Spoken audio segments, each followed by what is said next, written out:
moi, pour ma part, je vais essayer en tant qu'ambassadeur, je ne suis pas intellectuel, je ne suis pas artiste, je ne suis pas universitaire, je vais essayer, je suis juste diplomate, je vais essayer de parler, de vous dire un peu comment voit la culture et la Tunisie aujourd'hui, dans cette période charnière pour la Tunisie, pour la Méditerranée, pour le monde arabe, pour l'Afrique, pour l'Europe aussi, en vous donnant en tentant de vous passer des messages très simples. Je suis de ceux qui considèrent que ce qui se conçoit clairement s'énonce simplement. Donc pas d'envolée lyrique, pas de citation, c'est difficile un discours sans citation. Hein, on fait un discours sur la culture surtout. Trois messages aujourd'hui. La culture comme un héritage en partage. La culture pour tous aussi, et la culture pour l'emploi. Premier message de ma part, la culture comme héritage, comme un héritage en partage. Aujourd'hui, dans notre monde, on voit, on entend trop souvent trop de personnes virulentes, violentes, terroristes, qui veulent nous faire croire qu'il y a une différence ultime, une différence définitive peut-être, entre, par exemple, ceux qui lisent et qui écrivent de gauche à droite, d'une part, et ceux qui lisent et qui écrivent de droite à gauche, d'autre part. De mon point de vue, cette différence n'existe pas, elle n'a jamais existé, bien évidemment. Dans le monde d'aujourd'hui, il y a aussi le développement de ces discours identitaires. Les discours identitaires, sécessionnistes, ségrégationnistes, racistes, mais qui, au premier degré, au premier niveau, instrumentalisent, manipulent, ou du moins ils essayent de manipuler des concepts généreux. Derrière tout discours identitaire, de mon point de vue, il y a toujours une petite musique égoïste, ni plus ni moins, qui est le refus de la solidarité, du partage, de la générosité. Et c'est pour ça, lorsqu'on accole les termes de culture et d'héritage, très rapidement on peut tomber sur des manipulations, des instrumentalisations, et des messages erronés. La culture, c'est l'inverse de tout cela. La culture, à mon sens, c'est l'inverse d'un discours identitaire. C'est l'inverse d'une culture, d'un message de la différence et du rejet de l'autre. La culture, c'est l'inverse. La culture, pour moi, c'est d'abord le métissage. On hérite d'un passé, d'un patrimoine, d'une civilisation, de messages. Mais si l'on est honnête avec soi-même, on est tous les produits, les fruits, les résultats d'un métissage. La culture, c'est quelque chose qui permet de faire tomber les murs. La culture, c'est ce qui permet de casser les ghettos.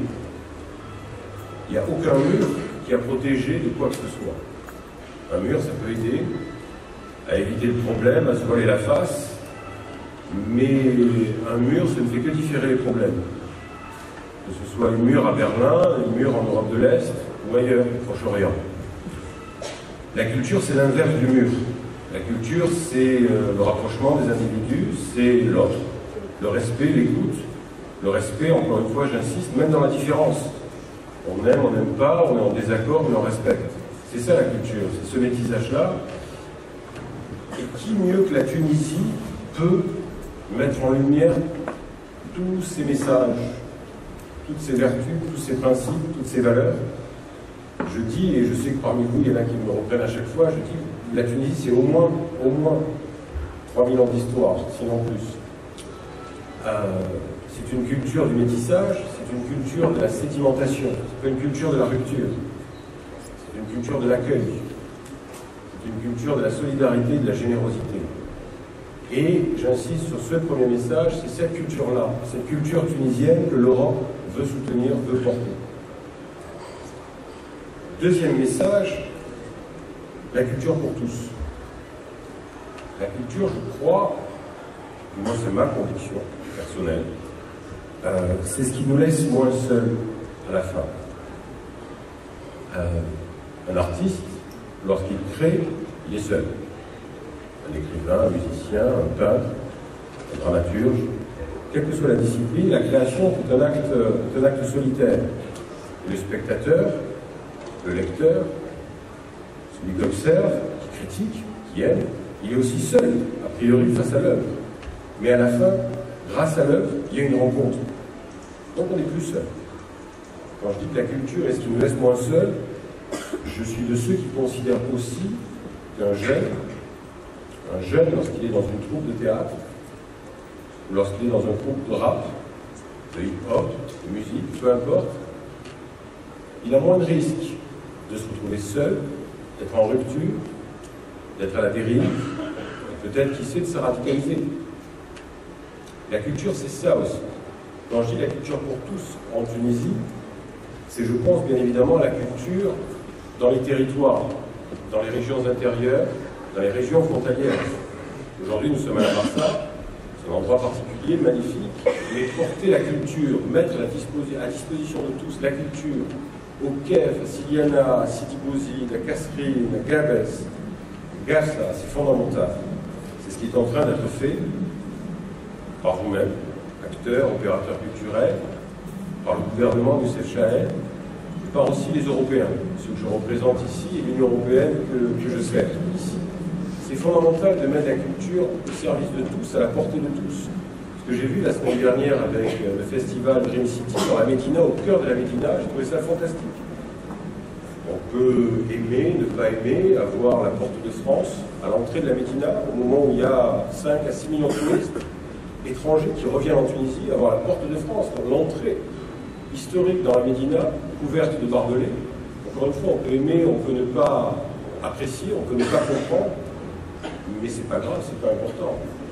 C'est osé, c'est risqué, c'est parfait, de mon point de vue. Et donc mettre la Médina de Tunis et la création artistique à la portée de tout citoyen, porter cette respiration artistique au service de tous, au service du citoyen et de la citoyenne, c'est fondamental, je trouve. La culture pour tous, il faut continuer, il faut persévérer. Dernier point, la culture pour l'emploi. Le Nord-Ontario, encore une fois, vous disiez, ça me frappe. Ça fait 1 an que je suis de retour en Tunisie. La vraie différence, une des vraies différences que je vois depuis à 20 ans d'intervalle, c'est cette énergie, cette soif de vivre, cet appétit pour la création. Il n'y avait pas ça il y a longtemps. Aujourd'hui, elle est là, et qui dit énergie dit richesse.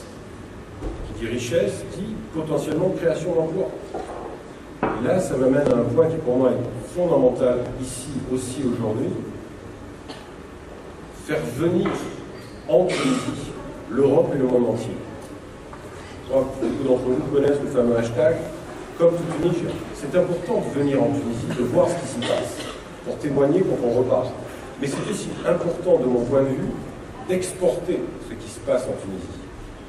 Alors on a Europe Créative, cet après-midi, certaines personnes, certains panélistes vont nous en parler. Europe Créative, c'est ouvrir la Tunisie et ce qui s'y passe à au moins 35 pays européens. On devine le marché qu'il a. Mais même à l'intérieur, encore une fois, il y a suffisamment, de mon point de vue, d'énergie, de création, de créativité pour faire bouger les lignes. Cette année, en 2017, la délégation de l'Union européenne a soutenu au moins parmi beaucoup de projets, de programmes, d'opérations en région et dans les régions intérieures. On a financé 3 résidences d'artistes.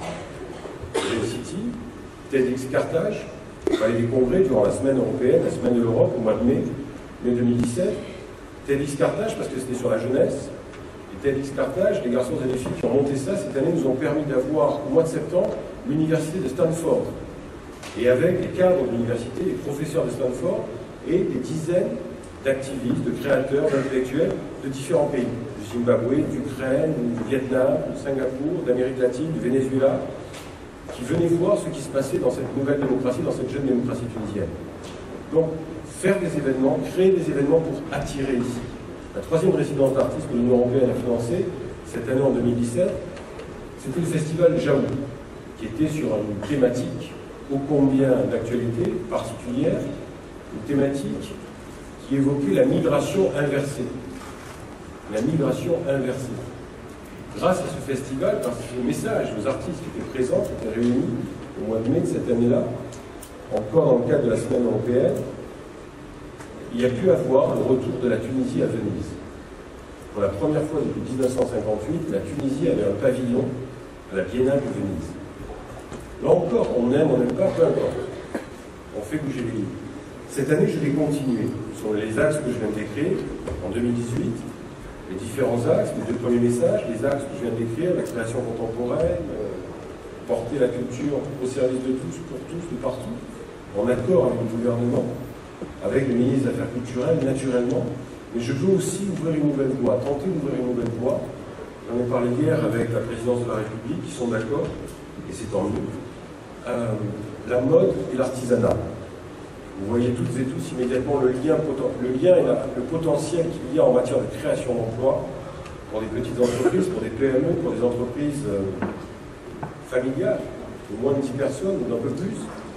Mettre en lumière le travail extraordinaire que font les artisans, les artisanes de Tunisie. Encore une fois, Gales, Gassa, Castri, Sveitla, Nabe. Les mettre en lumière, mais les mettre aussi dans des narratifs ou des icônes de la mode, des icônes de la mode, telles que reconnues au niveau international. Azzedine Alaïa, Afef Schniffen. J'ai eu la chance, le bonheur de rencontrer cet été, grâce à des amis qui sont là, et qui me sont chers. Ce mois-ci, au mois d'octobre, 3 des icônes de la mode tunisienne font la couverture de Vogue. C'est pas neutre, c'est pas rien. Tout cela, je veux le mettre en lumière et on va lancer avec mes équipes une réflexion et des actions sur, encore une fois, cette ligne. Mode, artisanat, création d'emploi. Voilà, je m'arrête là, j'ai promis que je serai bref, j'ai du plan que vous prévoyez.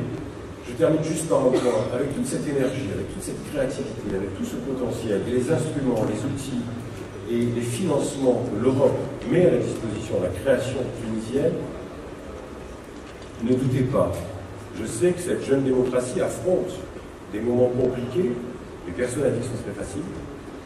La démocratie, c'est sans doute le régime le plus exigeant qui soit, avec les citoyens et les citoyennes, mais aussi avec les gouvernants. C'est un régime exigeant pour les gouvernés et les gouvernés. Mais il est toujours fondamental, je crois, de garder à l'esprit, je le répète, c'est un ami tunisien qui me l'a appris, il m'a donné la formule et je récupère maintenant mon compte cette formule, je lui verserai de royalties. C'est toujours plus facile quand on a une révolution derrière soi, plutôt que lorsqu'on a une révolution devant soi. Beaucoup de choses restent à accomplir, beaucoup de lignes restent à bouger, beaucoup de réformes restent à être mises en place, mais ne doutez pas. Ne doutez pas, la Tunisie porte l'espoir.